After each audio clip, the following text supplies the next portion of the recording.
আসসালামু আলাইকুম। পঞ্চম শ্রেণী গণিত সাধারণ ভগ্নাংশকে দশমিক ভগ্নাংশে প্রকাশ। সাধারণ ভগ্নাংশকে দশমিক ভগ্নাংশে প্রকাশ। তাহলে এইখানে আমার কিছু সাধারণ ভগ্নাংশ দেওয়া আছে যেগুলো আমরা দশমিক ভগ্নাংশে প্রকাশ করব। তার আগে এটা করার আগে আমাদের একটা জিনিস মনে রাখতে হবে যে 10 ভাগের 1 ভাগ এটাকে প্রকাশ করা হয় যে 0.1 দিয়ে। যেহেতু এখানে একের পরে একটা শূন্য, তাই একটা ঘর আছে বা একটা অঙ্ক আসবে, তাই এখানেও একটা অঙ্ক এসে একটা অঙ্কের পরে এখানে দশমিক আসবে। এখানে যেহেতু দুইটা শূন্য আছে, এটাকে দুইটা অঙ্কের পরে দশমিক আসবে। তিনটা শূন্য যদি থাকে তাহলে 3 অঙ্কের পরে দশমিক আসবে। তো এইটাকে বলা হয় 1 দশমাংশ, এটাকে বলা হয় 100 ভাগের 1 ভাগকে বলা হয় 1%, মানে 100 ভাগের 1 ভাগ, এটা 10 ভাগের 1 ভাগ দশমাংশ। আর এখানে যেহেতু এটা 1000 ভাগের 1 ভাগ, তাই এটাকে বলা হয় সহস্রাংশ। এবার আমরা ভগ্নাংশকে সাধারণ ভগ্নাংশকে দশমিক ভগ্নাংশে প্রকাশ করে দেখি।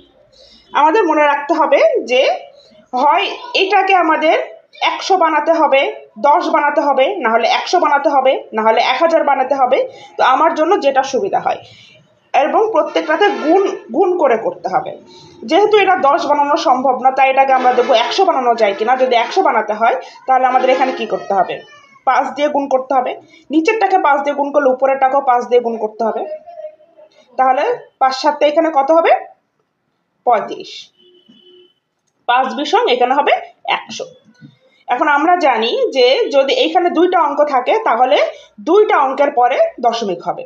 তাহলে এখানে হচ্ছে আমি দশমিক দিয়ে দিলাম, এই যে দুইটা অঙ্কের পরে দশমিক।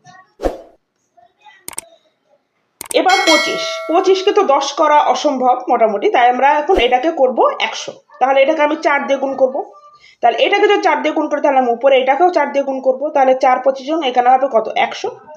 আর এখানে 4 11 হবে 44। তাহলে এটা কত হবে, 44। যেহেতু দুইটা শূন্য, তাই দুইটা অঙ্কের পরে দশমিক বসবে, দশমিকের আগে একটা শূন্য। এবার 50কে, এই 50কে আমি 1000 করতে পারবো, আমরা এই 100 করতে পারবো। 100 করতে চাই তাহলে এটাকে 2 দিয়ে গুণ করবো। তাহলে এটাকেও আমি 2 দিয়ে গুণ করবো। তাহলে 50 দোকানে এখানে হবে 100, আর এখানে হবে 7 দোকানে 14, 14 4, হাত থাকলো 1, 3 দোকানে 6 আর 1 7, 74। তাহলে এখানে আমি 74 লিখে নিলাম। কয়টার পরে দশমিক বসবে, একটা দুইটার পরে দশমিক বসবে। আবার এটাকে তাহলে কিভাবে করব, এই 4কে তো 10, 4 দোকানে 8, তারপরে 3 4 12, 10 তো হচ্ছে না। তাহলে এটাকে আবার আমি সেই 100 করব। 100 করতে হলে আমি কি করব, এখানে 25 দিয়ে গুণ করব। সরি, এখানে 25 দিয়ে গুণ করব, এখানেও আমি 25 দিয়ে গুণ করব।